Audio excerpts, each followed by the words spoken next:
तो hello everyone. आइए साथियों, आज हम करते हैं एनटीपीसी सीबीटी 2 पर चर्चा। हमारा सेंटर था कोटा। आइए हम आपको बताते हैं उसमें क्या क्या आया था और कैसे कैसे पूछा गया था, ये बताएंगे खेमराज भाई। आज चर्चा करते हैं करंट अफेयर। करंट अफेयर में करंट का सी नहीं था, अफेयर का ए नहीं था, सिर्फ करंट अफेयर बन गए रह गया। हाँ तो वही रह गया था ना, उसके अलावा कुछ भी नहीं बचा। तो उसमें ये बताइए ना, तो करंट अफेयर था तो उसमें ऐसे मान लो सी हट गया तो उसमें बचा ए, हट गया तो बचा अफेयर्स। तो इसका मतलब क्या है? मतलब कुछ नहीं है, जो तुम्हारे पल्ले ना पड़े उसका मतलब है करंट अफेयर। करंट अफेयर, सही बात है, उसके अलावा कुछ भी नहीं है। ये सही बात है।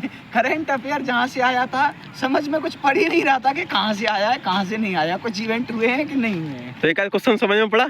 कोई नहीं पड़ा, वरना हम आपको बता ही देते। ए सोनू भाई किधर जा रहा है? कहाँ? साइंस तो बता दे, कैसी आई थी एनटीपीसी में? हाँ, साइंस तो ऐसी आई थी। साइंस का मतलब ऐसा था जैसे फिजिक्स न्यूमेरिकल भी। हाँ, ऐसे कि मान लो मास दिया है और ग्रेविटी फोर्स दिया, हाइट दिया, तो उसको मतलब ये क्या बताना था उनका, एमजीएच करके कोई फॉर्मूला। मतलब आपको पता भी नहीं है क्या बताना था? यही साइंस है। तो साइंस कुछ केमिस्ट्री बायोलॉजी भी थी। केमिस्ट्री में थी ना, जैसे मान लो कैल्शियम हाइड्रोक्साइड मतलब रिएक्शन करानी थी HCl के साथ, तो ये पूछा था क्या उसकी गंध किस प्रकार निकलेगी। तो तुम में गंध सूंघी नहीं गई? अरे पता नहीं उसका क्या गंध, पता कि किस प्रकार की गंध निकलेगी। अब वहाँ पे मैं वो थोड़ी था कि मैं उसको सूंघ के बता दूंगा। भाई कमाल कर दिया ऐसे। कैमराज भाई ऐसे क्यों बैठे हो? क्या बताऊं भाई, क्यों, क्या हो गया? एनटीपीसी का एग्जाम देने आया था, अच्छे से पॉलिटी, जियोग्राफी, हिस्ट्री सब पढ़ रखा था, इकोनॉमिक्स भी साथ साथ में पढ़ लिया था।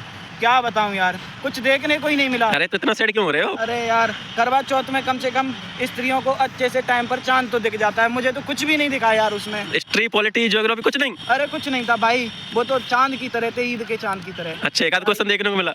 बस एक आध क्वेश्चन, बड़ी मुश्किल से भाई, परेशान हो गए भैया, बहुत पढ़ लिए, हालत खराब है तो तुम्हारी? खराब हो गई।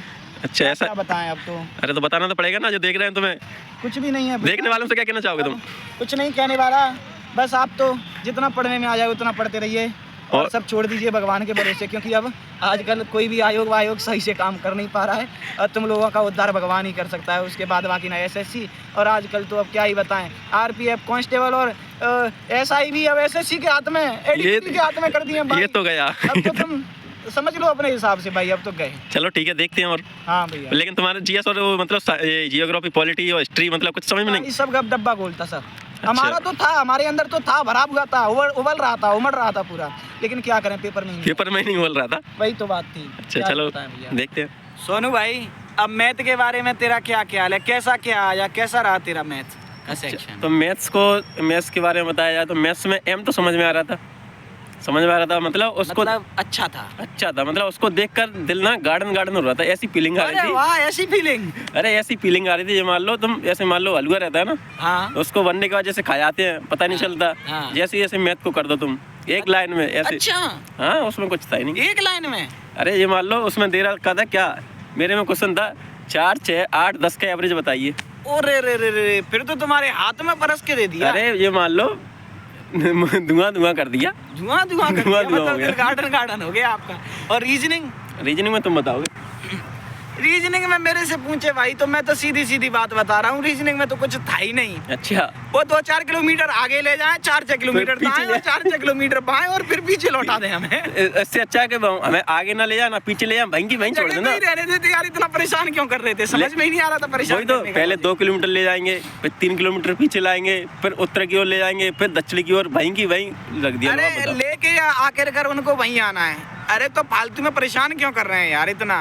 हाँ, उससे अच्छा ले जाना। मामा का, बुआ का, फूफा का सभी रिश्ते दिखा के बनाना बाप ही है, तो पहले ही तो बना देते हैं, डायरेक्ट बना देते ना उसको। इसको घुमा फिरा के क्यों बोल रहे हैं? हाँ, घुमा फिरा के क्यों बोल रहे हैं? तो इनको समझाना चाहिए ना। समझाना चाहिए, लेकिन सही बात ये थी, मैथ और रीजनिंग का जो सेक्शन था वो एक अच्छा खासा आया था, ठीक आया था। हाँ, मतलब इजी था थोड़ा। हाँ, इजी टू मॉडरेट बोल सकते हैं, और इजी टू मॉडरेट साइड में गया, और टाइम भी बच गया था अच्छा खासा। ऐसा नहीं था कि किसी के लिए टाइम की कमी पड़ रही। हाँ, मेरे लिए स्पेशली पड़ी थी। नहीं, तुम्हारे लिए कैसे पड़ सकती है यार? लेकिन ठीक था, ओवरऑल मैथ और रीजनिंग का सेक्शन अच्छा था। GS में भी सब ठीक था, लेकिन GS तो कितनी भी ठीक आए वो ठीक होती नहीं है। वो तो GS का तो मान लो, उसमें क्या पूछा जाएगा, कब पूछा जाएगा, कहाँ से पूछा कैसे पूछा जाएगा किसी को नहीं पता। उसका पता नहीं। हमसे पूछा गया था कि क्या था, तो उसमें पूछा गया था प्रकाश की आवश्यकता क्यों है। अच्छा, हाँ, अब प्रकाश की आवश्यकता भाई हमने तो सोचा कि गर्म करने के लिए इसको प्रकाश की आवश्यकता होती होगी, लेकिन उसमें गर्म करने वाला ऑप्शन था ही नहीं, हम नहीं लगा के आए, तो सही है, छोड़ना पड़ेगा। छोड़ना ही पड़ा भाई। चलो देखते हैं। तो ओवरऑल मतलब एग्जाम कैसा रहा? ओवरऑल एग्ज़ाम बढ़िया था, 1 नंबर था। अगर TCS कराती है एग्ज़ाम तो ठीक है, अदरवाइज़ और किसी के हाथ में जाता है तो एग्ज़ाम्स के हाल आप देख ही रहे हो। हाँ, वो तो सही। TCS का एक डिसेंट वे में पेपर जाता है, अच्छा खासा ठीक ठाक पेपर रहता है, जो ना ज़्यादा डिफ़िकल्ट होता है और ना ज़्यादा इजी होता है, मॉडरेट लेवल पर पेपर रहता है। मतलब टाइम के हिसाब से सही। टाइम के हिसाब से सही रहता है, क्योंकि सबसे ज़्यादा मायने ये नहीं रखता कि तुम्हें कितनी नॉलेज है, तुम कितना अटेम्प्ट कर पा रहे हो, मायने रखता है विद इन टाइम तुम कितना कर पा रहे हो।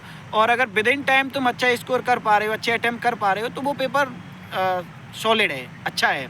अगर तुम टाइम के अकॉर्डिंग उनको सॉल्व भी नहीं कर पा रहे हो, पढ़ ही नहीं पा रहे हो, तो उसका कोई मतलब नहीं है। आप हार्ड दे दो, कुछ भी कर दो, कोई मतलब नहीं और ये भाई तो अभी भी दे रहे हैं, पहले से ऑलरेडी गवर्नमेंट जॉब है, ये पटवारी हैं, अभी पोस्टेड है, और ये भाई फालतू में एक सीट खराब कर रहे हैं। ये पाप पड़ेगा इन पे हम जैसे बंदों का। नहीं भाई, ऐसी कोई बात नहीं है। मैंने खुद की मतलब खुद से सोच के मैंने बहुत कम क्वेश्चन अटेम्प्ट किए। मैं सिर्फ यहाँ कोटा में घूमने आया हूँ, उसके अलावा मेरा कोई पर्पस नहीं है। घूमने ऐसे कौन आएगा? भाई के साथ में मैं सिटी गार्डन में घूम रहा हूँ।